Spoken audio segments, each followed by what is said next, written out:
प्रिय विद्यार्थियों, आज हम स्नातक तृतीय वर्ष संस्कृत के द्वितीय प्रश्न पत्र में निर्धारित व्याकरण भाग के अंतर्गत तिङन्त प्रकरण में परस्मै पद तुद धातु के लंग लकार के पदों की रूप सिद्धि पर प्रकाश डालेंगे। पूर्व व्याख्यान में हमारे द्वारा तुद धातु लंग लकार के प्रथम पुरुष के तीनों वचनों और मध्यम पुरुष के एक वचन की पद सिद्धि की थी। आज हम मध्यम पुरुष द्विवचन के रूप अतुदतम से अपना अध्ययन प्रारंभ करेंगे। देखिए, तुद धातु लंग लकार अनद्यतने लंग सूत्र से अनद्यतन भूत अर्थ में तुद धातु से परे लंग लकार प्राप्त हुआ। लंग में से ल हलंत शेष बचा आपका, सामने देंगे आप अनुबंध लोप या फिर हलंत्यम सूत्र से अंतिम गकार की इत संज्ञा होगी। उपदेशे अजनुनासिक इत सूत्र से अकार की इत संज्ञा होगी और तस्य लोपा सूत्र से दोनों का ही लोप हो जाएगा। अब ल के स्थान पर थस प्रत्यय लाइए आप। तिप तस जी सूत्र से तिप तस आदि 18 प्रत्यय प्राप्त होते हैं।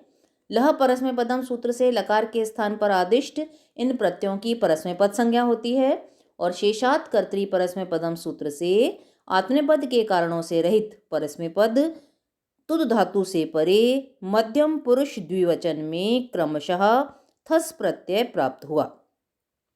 अब तुद धातु से परे श प्रत्यय लाइए। तुद श प्लस थस तुदादिभ्य शह सूत्र से तुदादि गणीय तुद धातु से परे श प्रत्यय प्राप्त होगा। श में से अ बचाइए आप। अनुबंध लोप या फिर लशक व तदिते सूत्र से प्रत्यय के आदि में स्थित शकार की संज्ञा और तस्य लोप से उसका लोप हो गया। अब तुद धातु के आदि में अट का आगम करिए क्योंकि लंग लकार है आपका। लुंग लंग लिंग षडुदातः सूत्र से लंग लकार परे होने के कारण तुद धातु के आदि में अट का आगम होगा। अट में से अशेष रखिए, सामने अनुबंध लोप। अब थस के स्थान पर तम आदेश करिए। सूत्र आपने पढ़ा था कल भी। तस थस थ मिपाम तान तन तामह सूत्र से थस के स्थान पर क्रमशः तम आदेश होगा। मिला दीजिए, अतुदतम बन गया आपका इति सिद्धम। बहुवचन देखिए, अतुदत तुद धातु लंग लकार अनद्यतने लंग सूत्र से अनद्यतन भूत अर्थ में तुद धातु से परे लंग लकार प्राप्त हुआ। लंग में से ल हलंत शेष बचा, सामने अनुबंध लोप या फिर हलंत्यम सूत्र से गकार की इत संज्ञा। उपदेशे अजनुनासिक इत सूत्र से अकार की इत संज्ञा और तस्य लोप से आपने दोनों का ही लोप कर दिया। अब ल के स्थान पर क्रम से थ प्रत्यय लाइए। तीनों सूत्र वही हैं आपके। तिप तस जी लह परस्मै पदम और शेषात कर्तरी परस्मै पदम सूत्र से आत्मनेपद के कारणों से रहित परस्मै पद तुद धातु से परे मध्यम पुरुष बहुवचन में क्रमशः थ प्रत्यय प्राप्त हुआ। तुद धातु से परे श प्रत्यय लाइए। तुदादिभ्य श सूत्र से तुदादि गणीय तुद धातु से परे श का आगम होगा। श में से अ बचाइए, सामने अनुबंध लोप या फिर लशक व तदिते सूत्र से प्रत्यय के आदि में स्थित शकार की संज्ञा और तस्य लोप से आपने उसका लोप कर दिया। अब तुद के आदि में अट का आगम कर दीजिए, तो अट तुद हलंत है आपका अ प्लस थ। लुंग लंग लिंग षडुदातः सूत्र से लंग लकार परे होने के कारण तुद धातु के आदि में अट का आगम होगा। अट में से अशेष रखिए, सामने अनुबंध लोप। अब अगली पंक्ति में थ के स्थान पर त आदेश करिए। अ तुद हलंत है, श में से अ बचा हुआ है, प्लस थ के स्थान पर त कर दिया आपने। सामने सूत्र दीजिए। तस थस थ मिपाम तान तन तामह सूत्र से थ के स्थान पर क्रमशः त आदेश होगा। मिला दीजिए, अतुदत बन गया आपका अतुदत इति सिद्धम। अब उत्तम पुरुष एक वचन पर आइए। उत्तम पुरुष का एक वचन बनता है आपका अतुदम। तुद धातु लंग लकार अनद्यतने लंग सूत्र से अनद्यतन भूत अर्थ में तुद धातु से परे लंग लकार प्राप्त हुआ। लंग में से ल हलंत शेष बचा, सामने अनुबंध लोप या फिर हलंत्यम सूत्र से गकार की संज्ञा। उपदेशे अजनुनासिक सूत्र से अकार, ल में जो अ है, अकार की संज्ञा और तस्य लोप से आपने दोनों का ही लोप कर दिया। अगली पंक्ति में ल के स्थान पर क्रम से मिप प्रत्यय लाइए। उत्तम पुरुष एक वचन है तो तुद प्लस मिप, तीनों सूत्र वही हैं आपके। तिप तस जी सूत्र से तिप तस आदि 18 प्रत्यय प्राप्त होते हैं। लह परस्मै पदम सूत्र से लकार के स्थान पर आदिष्ट इन प्रत्ययों की परस्मै पद संज्ञा होती है। और शेषात कर्तरी परस्मै पदम सूत्र से आत्मनेपद के कारणों से रहित परस्मै पद तुद धातु से परे उत्तम पुरुष एक वचन में क्रमशः मिप प्रत्यय प्राप्त हुआ। अगली पंक्ति में तुद से परे श प्रत्यय लाइए। तुदादिभ्यः शः सूत्र से तुदादि गणीय तुद धातु से परे श का आगम होगा। श में से अ बचाइए तो तुद हलंत आपका अ प्लस मिप, सामने अनुबंध लोप या फिर लशक व तदिते सूत्र से प्रत्यय के आदि में स्थित शकार की संज्ञा और तस्य लोप से आपने उसका लोप कर दिया। तुद धातु के आदि में अट का आगम करिए। लुंग लंग लिंग षड्डुदातः सूत्र से लंग लकार परे होने के कारण तुद धातु के आदि में अठ का आगम होगा। अठ में से अ बचाइए आप, शेष ट का लोप कर दीजिए तो अ तुद अ प्लस मिप, सामने अनुबंध लोप या फिर हलंत्यम सूत्र से टकार की संज्ञा और तस्य लोप से आपने उसका लोप कर दिया। अब मिप के स्थान पर अम आदेश कर दीजिए तो अ तुद हलंत है आपका, श में से अ बचा हुआ है प्लस मिप के स्थान पर अम आदेश कर दिया। सामने सूत्र दे दीजिए आप, तस थस थ मिपाम तान तन तामह सूत्र से मिप के स्थान पर क्रमशः अम आदेश होगा।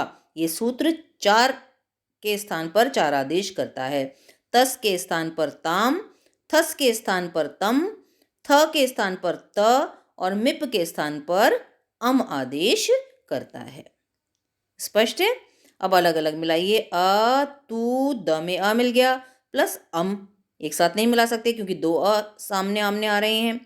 तो अब द में विद्यमान अ और अम में विद्यमान अ दोनों को मिलाकर पर रूप एक आदेश करिए। सूत्र हमारा पड़ा हुआ है। अतो गुणे सूत्र से अकार से परे गुण आकार होने के कारण पूर्व पर अर्थात अ प्लस अ, तुद का अ और अम का अ के स्थान पर रूप एक आदेश, दोनों को मिलाकर एक ही आदेश हो जाएगा, अ होगा। तो बन गया आपका अतुदम इति सिद्धम। द्विवचन में बनाइए अतुदाव, तो तुद प्लस अतुदाव द्विवचन और बहुवचन अतुदाम बिल्कुल समान बनेगा। इसमें वस प्रत्यय आएगा और उसमें मस प्रत्यय आएगा बस। तो देखिए इसको बनाइए, तुद प्लस लंग लकार। अनद्यतन लंग सूत्र से अनद्यतन भूत अर्थ में तुद धातु से परे लंग लकार प्राप्त हुआ। लंग में से ल हलंत शेष 50, सामने अनुबंध लोप या फिर हलंत्यम सूत्र से अंतिम गकार की संज्ञा। उपदेशे अजनुनासिक सूत्र से अकार की संज्ञा और तस्य लोप से आपने दोनों का ही लोप कर दिया। अब ल के स्थान पर क्रम से वस प्रत्यय लाइए और बहुवचन में मस हो जाएगा आपका। तो वस प्रत्यय लाए, सामने तीनों सूत्र वही हैं आपके। तिप तस जी सूत्र से तिप तस आदि 18 प्रत्यय प्राप्त होते हैं। लह परस्मै पदम सूत्र से लकार के स्थान पर आदिष्ट इन 18 प्रत्ययों की परस्मै पद संज्ञा होती है। और शेषात कर्तरी परस्मै पदम सूत्र से आत्मनेपद के कारणों से रहित परस्मै पद तुद धातु से परे उत्तम पुरुष द्विवचन में क्रमशः वस प्रत्यय प्राप्त हुआ। अब तुद से परे श प्रत्यय लाइए। तुदादिभ्यः श सूत्र से तुदादि गणीय तुद धातु से परे श का आगम होगा। श में से आ बचाइए, अनुबंध लोप या फिर लशक व तदिते सूत्र से प्रत्यय के आदि में स्थित शकार की संज्ञा और तस्य लोप से उसका लोप हो जाएगा। तुद के आदि में अठ का आगम करिए। लंग लकार है तो आपका लुंग लंग लिंग षड्डुदातः सूत्र से लंग लकार परे होने के कारण तुद के आदि में अट का आगम होगा। अगली पंक्ति में अट में से अशेष रखिए, सामने अनुबंध लोप या फिर हलंत्यम सूत्र से टकार की संज्ञा और तस्य लोप से आपने उसका लोप कर दिया। अब अलग अलग मिलाइए। अतुद में अ मिल गया तो अतुद प्लस वस, जिसके सामने कुछ नहीं लिखना, कोई काम नहीं कर रहे आप, केवल मिला रहे हैं। अगली पंक्ति में अतुद जो अकारांत है उसके स्थान पर दीर्घ आ कर दीजिए। अतुदा प्लस वस, सूत्र आपने पढ़ा था। अतो दीर्घो यही सूत्र से ये आदि सार्वधातुक प्रत्यय वस परे होने के कारण अदंत अंग अतुद के अंत्य आकार के स्थान पर दीर्घ आकार आदेश होगा। अब मिला दीजिए, अतुदा वस बन गया आपका। अगली पंक्ति में स का लोप कर दीजिए तो अतुदाव हो गया। स का लोप किससे किया आपने? पढ़ा था नित्यं गितः सूत्र से गित के स्थान पर आदिष्ट सकारांत उत्तम पुरुष दो होते हैं आपके वस और मस के अंत्य सकार का नित्य लोप हो जाएगा। तो बन गया आपका अतुदाव। इसके आगे लिख दीजिए इति सिद्धम। बिल्कुल ऐसे ही आपको बनाना है बहुवचन में अतुदाम बनाइएगा आप। अगर कोई समस्या है तो पूछ सकते हैं। आज के लिए इतना ही, कल इसी क्रम में हम आगे बढ़ेंगे।